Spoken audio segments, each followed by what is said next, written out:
des personnalités remarquables, le professeur François-Georges Dreyfus, Jean Sévillat, Henri Bonnier, Michel Déon et quelques autres, tout ce qui en France réfléchit sur la France, sur l'histoire de France, s'intéresse à Politique Magazine. Je pourrais en citer beaucoup d'autres, Jean Descas et Jacques Trémollet-de-Villers. Et pourquoi ce journal? Parce qu'il était indispensable de faire un redressement de l'esprit public. Bien sûr, il existe une presse extrêmement diverse en France, et très heureusement, c'est une des richesses de la France. Mais il convenait, dans le cadre d'un organe plutôt généraliste, d'opérer des discernements, et des discernements qui se fassent en profondeur, que l'on traite les vraies questions, qui sont des questions de civilisation, des questions d'institution, puisqu'on banalise tous les problèmes, et que même les sujets les plus brûlants, comme le sujet de l'immigration, soient abordés sur un angle qui permette un véritable discernement, ce qui n'est pas le cas actuellement, car tout cela devient des querelles de parti. Et ces questions-là, elles doivent être traitées dans un cadre institutionnel, bien sûr. Et donc, Politique Magazine, c'est un mensuel, un organe de presse que nous avons eu l'audace de fonder, pratiquement sans capitaux, en tous les cas sans capitalistes derrière nous. Et on sait qu'à l'heure actuelle, la presse ne tient que par les capitaux et par les capitalistes. Donc c'est une expérience extrêmement audacieuse. Nous l'avons faite parce que nous savions qu'il y avait un lectorat, et ce que nous voulons, c'est évidemment élargir ce lectorat au grand public et amener ce public à se poser les bonnes questions et à discerner l'essentiel dans l'actualité, l'information. Nous sommes surinformés, tout le monde peut aller sur Internet, récolter de l'information. Il faut encore porter un jugement. Ce jugement, vous le trouvez dans Politique Magazine, aussi bien que ce soit dans l'art de vivre, que ce soit dans le cinéma, que ce soit dans les expositions, que ce soit dans les grands choix culturels, que ce soit sur les questions de société, que ce soit en économie et que ce soit en politique.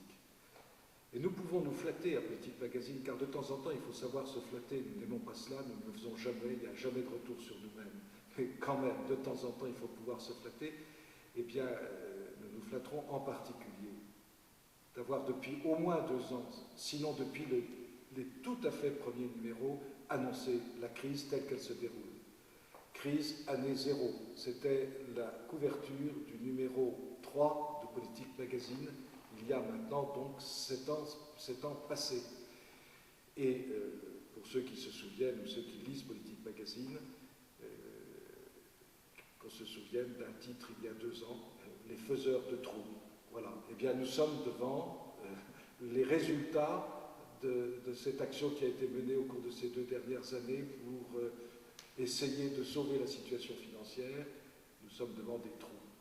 Eh bien, les premiers à l'avoir dit, je crois vraiment de façon aussi pertinente que ça a été dit, c'est dans Politique Magazine que vous trouvez ces articles. Il faut quand même de savoir de temps en temps reconnaître les choses telles qu'elles sont. Voilà pour ce qui est de Politique Magazine, mensuel, généraliste, toutes les grandes questions de société, y compris les questions religieuses. Dieu sait si les questions religieuses à l'heure actuelle prennent une importance capitale, sont abordées et abordées en allant au fond et en se gardant de ce que l'on appelle très justement le politiquement correct. Nous ne nous comparerons pas aux autres journaux, parce que c'est inutile, parce que chacun peut avoir sa vocation. La vocation de Politique Magazine, c'est de veiller à un redressement de l'esprit public et de montrer aux Français qu'ils peuvent encore faire des choix français. À côté de Politique Magazine, nous avons créé, avec des amis universitaires, plus exactement, nous n'avons pas créé, nous n'avons pas cette prétention, nous avons repris la vieille revue universelle fondée par Jacques Bainville en 1920, par Jacques Bainville et Henri Massis. Et c'est vraiment un honneur de reprendre cette merveilleuse revue universelle. Nous en avons fait, il y a maintenant 3 ans, la nouvelle revue universelle, en rendant hommage à nos prédécesseurs, en particulier au doyen Natter, qui portait cette revue en quelque sorte à bout de bras, et nous en avons fait une revue de haut niveau, et les compliments que nous recevons à l'occasion de cette revue, permettez-moi de parler de compliments, puisque ce sont des compliments que nous recevons, c'est que cette revue sort de la banalité des revues, même les plus prestigieuses, que tout le monde connaît et que je ne citerai pas.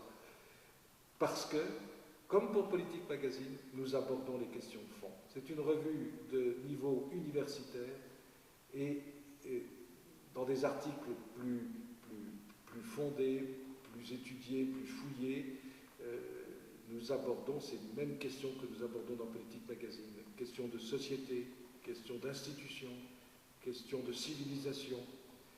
Et nous avons, là encore, des chroniqueurs, des journalistes ou des universitaires qui interviennent, qui nous font des communications et qui sont vraiment remarquables.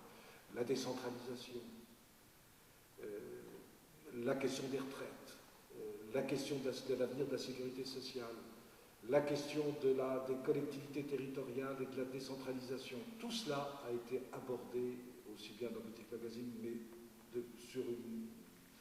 avec un angle de profondeur incroyable dans la revue universelle. Voilà, cette œuvre, ces deux journaux, enfin ce journal Politique Magazine et cette revue, la nouvelle revue universelle, elle se recommande par la qualité. Et c'était ce que nous cherchions. Maintenant, il faudrait arriver à lui donner toute la diffusion, toute la diffusion que ces revues méritent. Alors, à leur donner à l'une et à l'autre. Et c'est une question difficile parce qu'il est très vrai qu'en France, on n'est plus habitué à avoir des revues de cette qualité. Les gens préfèrent lire un peu du n'importe quoi et se contenter de ce qu'ils trouvent comme information sur Internet. Nous ne saurions trop insister pour que les gens, disons-le, s'abonnent à Politique Magazine et pourquoi pas à la nouvelle revue universelle.